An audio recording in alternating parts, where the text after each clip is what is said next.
renewable energy source is all the best contribution to um, geology and exploration in the world. And this is Armando Cavagna. And my first point, please, Professor, is do you consider that all energy sources are intermittent? I mean, uh, all are intermittent, but it's a question of how much each one is. Yes, Kalaya, this is the most talked about topic in alternative or renewables. Certainly, those people who are, against renewables because they think maybe that's a way of defending their fossil fuel niche. They play that card saying, "Oh, they're intermittent, so they're no good." First of all, those feelings of threatening the oil and gas, as you and I know. That's ridiculous. Oil and gas are here to stay for a long time. It's not renewables that are a threat in any way. And indeed, looking ahead, we have to pivot. We have to administer the energy scenarios so that all of these energies work together. And we have to recognize that some characteristics, I wouldn't say problems with energies, some characteristics are different. Intermittency is really nothing more than saying that they generate electricity part of the time. The question is how intermittent over what periods of time. We go from seconds to minutes to hours to days to seasons. So these things do imply making adjustments, but it's all in the name of making our energy supply for the world, for any country, work in the best way possible so that we have, the trilemma, security, affordability, and even environmental concerns have to be taken into account as well, and so on. And they will be. When you consider solar, wind, and hydro, which one is more intermittent? Well, it would be easy to try to say that hydro is intermittent, but only seasonally. When we have droughts, but that's not really the case. You also have within a season you have many reasons why there is intermittency in order to regulate water supply and so on. But certainly, everybody talks about solar intermittency because obviously you generate when you have sunshine and you don't at night and overcast and so on. You generate more in certain regions of the world, but that is not the problem. Whether it's in Finland where they still have solar energy installations or in equatorial regions of Brazil, doesn't matter. Solar works, but it's intermittent. The question is that intermittency, I suggest, is basically short-term intermittency. Even nighttime I consider relatively short-term because most battery solutions are able to handle, the couple hours, 5-6 hours that solar is intermittent at night. And certainly they can handle, overcast and so on. It's more of a problem when you have, multi-day outages or, really overcast or something like that for more days. That's maybe more of a problem. Yeah, but a good point is that you mean the compensation of intermittence with batteries or other. Yeah, but look. Yeah, sorry. Yeah. Go ahead. I want to say, yeah, you can compensate that intermittency because the sources of energy have to naturally entail overcoming whatever problems they have by their nature. So solar, by its nature, has a natural demand for compensation, whether batteries or you store energy in some other way. But there's another mechanism, and that's basically coupled with load management and how you use the energy that's produced. If you use more energy during the day and you reduce major energy at night, all of those things help solar generation meet the expected demand at the time of the demand. But you also have maybe some medium-term storage needs for certain resiliency of the grid, especially if you're talking, large installations. If you're talking, a home installation, who cares? Then you'll go to the grid when you don't have it and hope that the grid is working. But for large solar farms and so on, then you start looking at, bigger battery packs, maybe joining that with other things. Yeah. And very importantly, you have to integrate solar generation with other generation sources, which are complementary to some extent.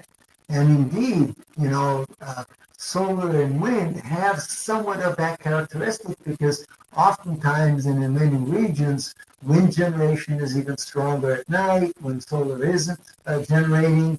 So there's a natural complementary aspect. It's not perfect and it doesn't have to be perfect, but it works a little bit. And which energy is the most used to compensate this intermittence of wind and solar? Natural gas? That's the whole point. We normally suggest that, well, all of these intermittent sources have to have some either base load sources that are not intermittent to really provide, a robust energy supply for the economy, or you have to have very flexible generating systems such as gas, which can come on relatively quickly and so on, and hold that power, basically as long as necessary. So that's important. But even before you go back to fossil fuels, and I think that is, especially for large systems, that is a big part of it, you do have concerns with intermittency because intermittency generates a need for better grid management. It generates a need for integration geographically with regions because if solar intermittency is going on here, but your electric system is connected to another region of the country, this happens in Brazil, for example, northeast and southeast, you can compensate that to a great extent because you have a very well interconnected national grid. That is one of the key requisites for the energy transition to more renewables, which are more intermittent, to actually work. Is a big grid integration on a national scale, especially for large countries, U.S., Brazil, those kinds of situations. Yeah, perfect. Let me show a comment from Jorge Oliveira from Lisbon. Good evening, George. Thank you for coming.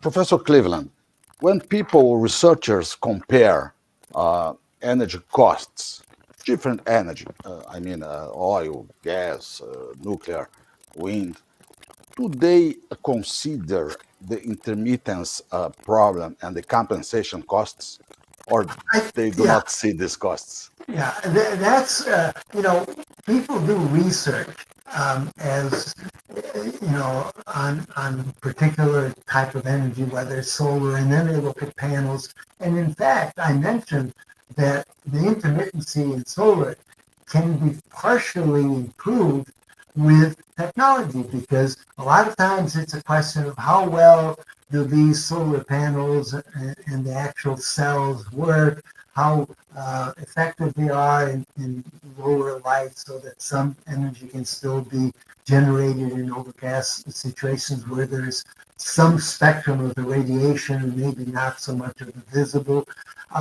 But research is being done in all of these areas, except that most research is very point directed to a particular problem. Certainly, all of those problems are raising efficiency, raising duration of how long the cells last, maintenance, all the costs, for example. So they consider these costs, additional costs to the whole costs of energy. Together, but individually, there are efforts going on so that I think all of the aspects of solar limitations, not just intermittency, are being heavily studied Money is going towards that, so that's being addressed. But there is a very strong need to go beyond just innovation. Certainly, Yeah, the energy they grid consider. doesn't need much innovation. You have to do it, you have to spend money, you have to integrate the grid. Um, but improving technology, for example, logistics, even the materials, how much materials that are rare earths do you need as opposed to others? Maintenance procedures, which can also create downtime and create another type of intermittency. That is particularly important in some installations, even in the deserts when you have sandstorms and Yeah. so on. What's worse, unpredictable fluctuations of intermittent energy or cyclical, repeat, rep, Yeah, no, there's definitely a priority here. Predictable intermittency is okay because if you know that, you're not going to have solar generation at night, you can handle that. Unpredictable energy is generation worse. is more common because if you have strong cloud cover and so on, that can decrease percentage-wise your generation. That's more difficult to handle. But for that, there are solutions, somewhat costly, but you have control equipment, and you have to improve how those work, all the way from inverters, for DC to AC, to Uh, actual control equipment and so on. So everything has, a particular challenge, and you have a particular uh, solution.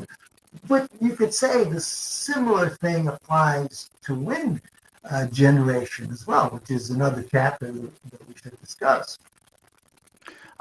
let me show that Luis is commenting that LCOE is used to Uh, measure this. yeah, see, long term is important because that's the duration of one of these installations. Uh, Even people say, "Oh, but they'll have to be decommissioned." So, but we're talking 25 years. Maybe technology will be able to extend that.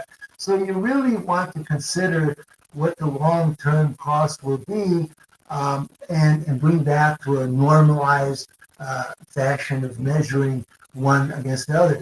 But that doesn't take into consideration a lot of important aspects. For example, capital costs. CapEx of solar installation is not that high nowadays. And that is an important consideration for many countries, for example, that need quick, short term, in a year, they can set up a good solar plant farm. So, and relatively low cost. So those are important things. Whereas, for example, for wind, the intermittency, certainly it's short term. There is short term intermittency. There is, daytime intermittency, day and night, and there's seasonal intermittency. But, as we transition more and more to offshore installations, some of that intermittency is dealt with. There's a lot less intermittency offshore wind farms than onshore. And in fact, as you may know, in Brazil, they have some of the lowest intermittency for wind, meaning that we have some of the highest utilization rates for wind energy, which is very positive, uh, basically meaning low intermittency. Let me ask you, do we consider in the efficiency measures the intermittency or not? I don't know. It depends on what you say by efficiency. Yes, intermittency can affect efficiency when you're talking, anything more than a little bit seasonal, because that is expected. And of course, you invest the capex and so on, and then you have generating times that are 50% of the uh, year. So that affects efficiency, but it also affects efficiency when you have high intermittency on the short term that affects how you can use that energy, including wind. For example, when you have high wind, which you would think is great because you can generate more, oftentimes you have to shut off some of those wind farms because too much wind can be dangerous for rotation, excessive rotation, and so on. You can only flare the blades so much. But that intermittency is taken into account because when a large wind farm comes into production, those parameters are based on the expected response of the equipment to high winds, to low winds, and so on. So that efficiency is actually considered, and in fact, in many Okay. cases, it's very good for wind energy. We Sure. do need, of course, some compensating mechanism in large installations. Maybe it is gas. Hmm. In smaller installations, it may be batteries, or it may be complementary generation from other sources, and so on. But you also have this thing where wind energy is more prone to longer term battery storage or alternative storage systems because there are instances where you can have maybe week long spells without much wind and so on. But in all these cases, transmission, distribution, those bottlenecks, those equipment requirements are as important as Yeah. dealing with actual intermittency. Yeah. Let me add a comment from Jorge from Lisbon. Portugal is one of the countries in Europe with the longest amount of sun exposure. Yeah, The annual average is approximately 8 hours per day, with reception above 12 months. 1200 Yeah. watts per square meter. Yeah. Many countries, such as Portugal, have very favorable conditions for wind generation, especially if we now say we move offshore, because there are really, and I've said this before in other programs of yours, that I believe onshore wind is destined to really peter out. That's not where things are. Yeah. Maybe smaller installations, but offshore, if those conditions are met, obviously it's interesting. And the same goes for solar installations. It makes no sense, and we've seen many discussions, and even in news outlets, large solar installations that were placed where there was native vegetation. Cut down the forest and put a solar farm. How ridiculous! Doesn't make any sense. Counter to any environmental goals that you might have. You cut down a forest so you can put a Yeah. hundred or more acres of solar. These are things that we're beginning to have to deal with. And it's amazing how unprepared our legislation is because all of this Yeah. comes down to how it's licensed. And you don't have to have the farm there installed before complaints come up. You have to do this beforehand. What in your mind, what are the technological solutions or innovations that are available, a list of them that you see for wind and solar that are coming and maybe something important to the Well, solutions of well, intermittency? several things. For solar, for example, I think water surface solar is important because we have a lot of water bodies without a lot of waves that could be used for putting solar panels that would not be as disruptive as it would be on land and environmentally maybe have some advantages even lower evaporation and so on. In wind, for example, the offshore trend, which requires technology, even technology for deeper waters, floating things and so on, that's coming. And of course, we're coming from a much higher cost basis because offshore installations are much more complex and so on. But that's where technology improvements can bring down the cost and make a big difference going forward so that maybe in a couple of years, offshore wind can be much more competitive than it is now. And of course, then it could accelerate development. And in any case, those projects tend to be large because once you're offshore, you don't have so much siting problems, environmental licensing, but you're just talking offshore, big areas, and bringing that to onshore with cables is no big deal. Do But you see solar and wind combined, yeah, something special to compensate each other? yeah, I think that's a major synergy in general. It's not perfect, but in many cases it works. Especially if now we move away from the environmentally dubious installations, in areas that are not appropriate, in areas where you can have wind causing problems to communities and so on, or you have solar with environmental impacts over the land. But in good siting situations, the complementarity there is good. But you still need policy directions that are holistic, that consider, the big picture. You can't just say, oh, we're going to, present a solar farm project. The authorities have to consider how that fits into the overall system.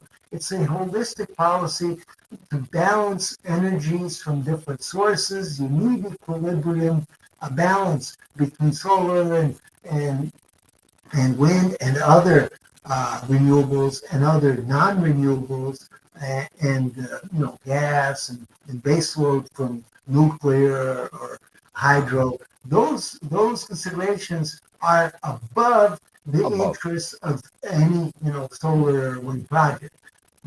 So There is a question here that could be my question, so I support this question for you, please. That's a point. Will it make sense to deploy solar on thousands of acres of agricultural lands? Competition between yeah, food obviously and not. energy. This was the conversation we had years ago when biofuels were basically, they're using all the corn for biofuels. Other people won't have corn for tortillas or something. That's a non-starter. It doesn't make sense to focus on something that we will eventually solve. It's a problem now, as it has been in the past for other energies, because we see solar installations being put in place where they shouldn't be. And that is regrettable. But if you look forward, 5 years from now, I think we will have learned the lessons. Install solar, even if it's in more remote areas where it has less impact, and then you move the load to where the solar is, if that's the case. Or, as I mentioned in the last program, it's much cheaper to convey, to install, a Bitcoin mining operation or a large data center near a solar farm, and then send all that information or something over fibers cables. Much less expensive than sending the energy to another city where you would install a major demand center for a data control center or something like that. So there are solutions. We're learning to deal with those. But again, they require a holistic view. We have to have a large perspective and say, does this make sense overall in the economy? No, we should restructure this, place that over there, place this over here, balance that with that. And that is basically the job of licensing authorities, policy-making authorities, because every has its interest in developing something, but it has to fit into what is environmentally and strategically a good policy Okay. for the country. Let's talk a little bit about Brazil. The Yeah, opportunities in wind, solar, hydro. We know that's very strong yeah, in Brazil, yeah. but wind and solar. Do you see a clear opportunity in Brazil, more in the northeast part of the country, or Yeah, everywhere? I think that's the case for solar, and in fact, the large wind projects, mostly I think in the future years will tend to also go offshore. But again, remember, most of these projects are developed with an eye to producing green hydrogen. And that, I think, is part of the problem. The generating potential of solar and wind is fine. But when you start saying, oh, then we'll produce green hydrogen or ammonia, boy, that takes away, a big portion of the uh, reason to have such projects in the first place. We have to be more rational about this. We have to use electricity as rationally as possible. Think up consuming industries or centers, develop those sources closer to consuming centers, or beef up your grid so that you can transmit over long distances even though that, of course, has some losses You associated, but you not mean as big as for green hydrogen. you mean instead of hydrogen going Instead of directly hydrogen. to electricity? Yeah, yeah, because hydrogen, that conversion entails tremendous losses, and then you still have to ship the thing. Absolutely doesn't make sense over the long term. It's a fashion, it's a fad, so we will have that going on for the next couple of years. But afterwards, people will say, "Hey, look, this doesn't make sense. Let's use electricity the best way we can," and then things will more or less fall into place. So do you support the installation of more and more solar and wind instead of natural gas, thermal, for instance? Not instead of, Karaya, we need all sources. And that is a realization that many people who are really pro alternative energy don't understand. We have to have a balance. We don't have to have a preponderance of fossil fuels. And certainly some fossil fuels, certainly coal, we can do away with. But uh, gas generating installations are very important because of their flexibility. And this is the consequence of intermittency of many of these sources. Okay. So the Yes. gas itself is a very positive source for generating electricity when you compare that with even base load from coal. Regardless of whether it's competitive or not, it just doesn't make sense. So it requires a balance.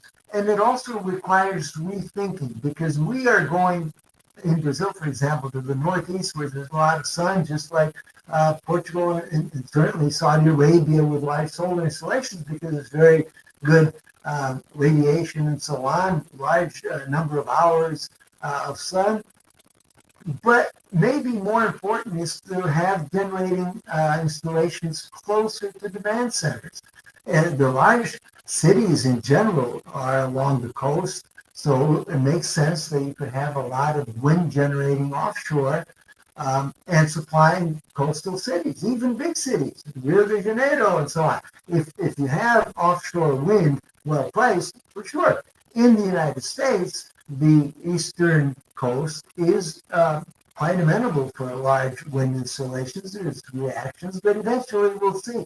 There's no reason that wind will be very impactful offshore, and that will make sense because you can place it close to demand centers and make it all much more efficient. Yeah. Luis is telling us that nuclear, in his opinion, Yeah. is a balance on and natural gas. Yeah, part of the problem, I agree, nuclear is my top choice, but it just so happens that the capex and the length of time to get these things installed, even despite the best efforts ongoing nowadays, even from big minds like, you know, uh, uh, people, billionaires investing in all of these alternatives, this is a non-starter because we're talking 10 years or more for nuclear to really take off in a big way from what is an established base now. But it's a very difficult uphill battle. I am very saddened to see that reality. But we can try to bring more nuclear plants, not just in China, the rest of the Yeah. world. But that will take some time. It's very expensive. And in the meantime, we have good alternatives. And certainly, offshore wind represents the possibility to install plants with similar capacities. We're talking a gigawatt capacity or more. Because once you're offshore, you're not so restricted to, this is only 20 acres. No, there you can have 100 Yeah. acres. So Yeah. that's a source that can have scale Fortunately. very quickly. Do you see that Brazil is well positioned in terms of regulations for intermittent energy investments? Unfortunately, I don't see any country really well. Europe has advanced more in terms of feed-in tariffs, how energy produced by independence is handled. That is an important part of it when you go into the small scale. But no country is really ready to think in a wide perspective. And this is something that's absolutely necessary. We didn't mention hydro very much, but hydro has intermittency, at least seasonal, for example, with rainy seasons and not. It also must be coupled with load management because you can more or less predict how it's going to work. But it also has other intermittency.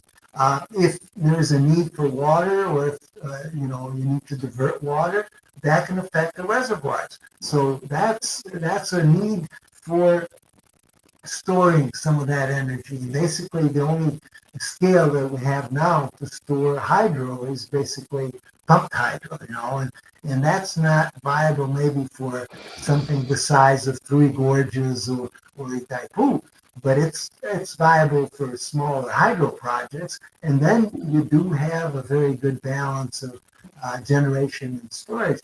But there's another intermittency with hydro, which is a problem, is the tendency to go with,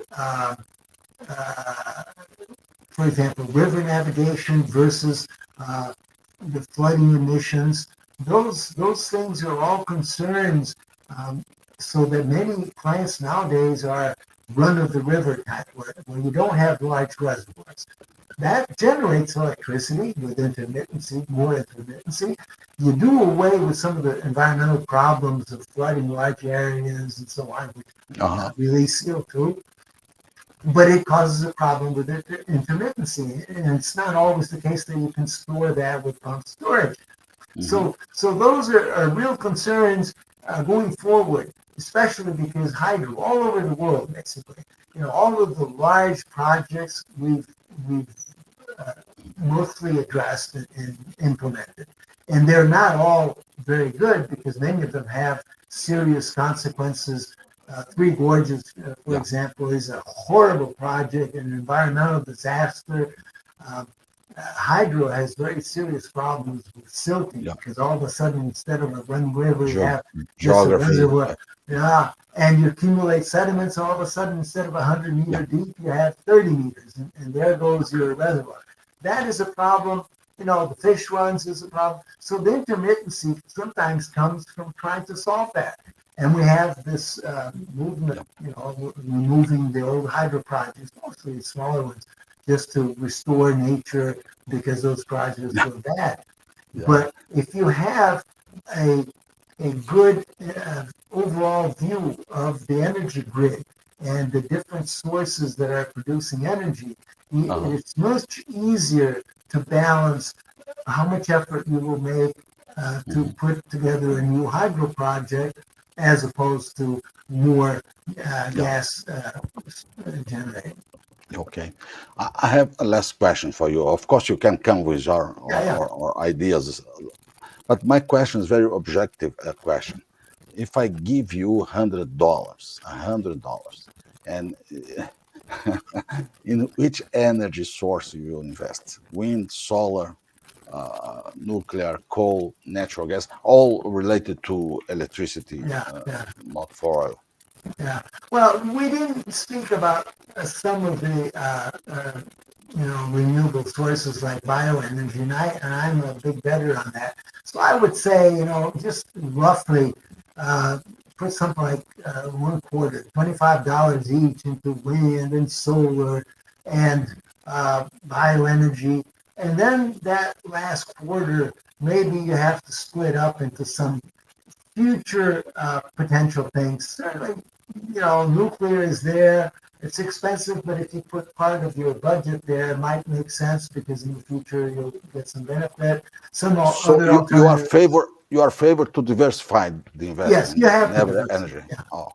I can't think of any country that, unless very small, that only has one way to go, where diversification is not the top concern for balance, for security, for even cost concerns, so that one doesn't skyrocket at a long time of the year and so on.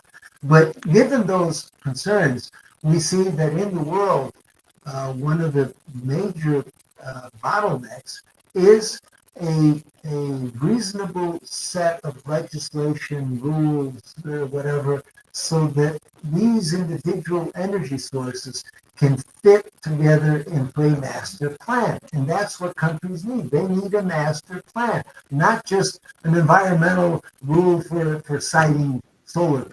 No, you need to think the overall question. My last of the last question, okay? We do not manufacture equipment and systems to wind and solar in Brazil, or do we? Right. We do. Again, it starts the same thing with the automobile industry. When we started growing demand for cars in Brazil, first you have these assembly plants. You basically bring in dismantled cars and you set them up. It's the same thing with some of these things. As you begin growing in scale, the more and more actual manufacturing as opposed to assembly plants will come on stream. Nowadays we have for wind, we have manufacturing, we have a lot of assembly. For solar, it's not so much the case because China still rules worldwide, but even that can change, and it can change due to technological changes in the way solar panels will work, thin films and so on that can be outsourced outside of China more easily. So these changes will make it possible, not just for Brazil, any country will begin freeing itself a little bit from that concentration of manufacturing in China. But hey, look, while it lasts, the world is really benefiting greatly from China supplying so much solar energy so cheaply. The West shouldn't complain. While that's going on, we're building all over the world very cheap solar generating sources. Impressive prices. Yeah, that's right. Professor Cleveland Jones, intermittency energy sources. Yeah. Interesting conversations. Thank you It so was much. good. Yeah, and thank you for our audience with comments, with Sergio, Jorge Oliveira, and other people that make comments. Good. You can access Professor Cleveland LinkedIn and YouTube. The comments are there if you wanted to answer. I will try to address any comments of that. Was a pleasure. Thanks so much. Nice to be with you again, Kavaya. Good luck. Yeah, thank you. Bye bye.